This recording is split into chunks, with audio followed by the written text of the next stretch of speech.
Tariff disputes between the U.S. and Canada are reaching a fever pitch. Negotiations have stopped and started, and these threats have escalated. It's having real consequences for people here in the QCA.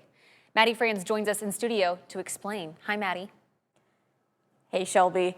Over the weekend, new 50% tariffs on Canadian imports kicked in, affecting $20 billion of goods. And just today, President Trump threatened tariffs on Canadian auto parts starting next year. Now, there are a lot of moving parts here, so we wanted to put this in perspective with one QC business that's been dealing with tariffs for years.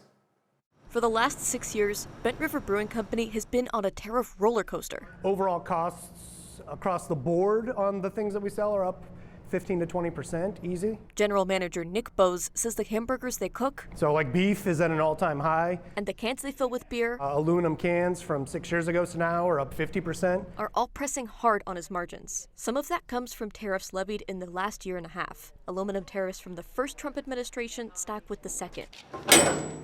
Lucky for him, most of the grain he buys from the U.S. and Canada is shielded from turbulence by a free trade agreement. But certain things require, ingredients grown elsewhere. Special brews need special ingredients, like grain from the UK or hops from New Zealand. And those have gone up good solid 15%, pretty much directly due to the tariffs. And when tariffs adjust, he says those prices don't come back down. Another point of pressure, the prices his customers can pay. They can only go out and spend so much on a pint of craft beer or a cheeseburger or whatever. If he kept his margins from 10 years ago, Bose says he would be charging $22 for a cheeseburger. That's just going to stop people from going out, so we kind of eat some of those margins in order to get more people to come and be able to hang out with us. Keeping prices steady has kept people coming in the door. His small business is not expecting a refund from the government for all those extra costs, but he does believe the worst has already happened. So yeah, we're just kind of taking a day at a time and doing what we can. In Rock Island, Maddie Franz, WQAD News 8.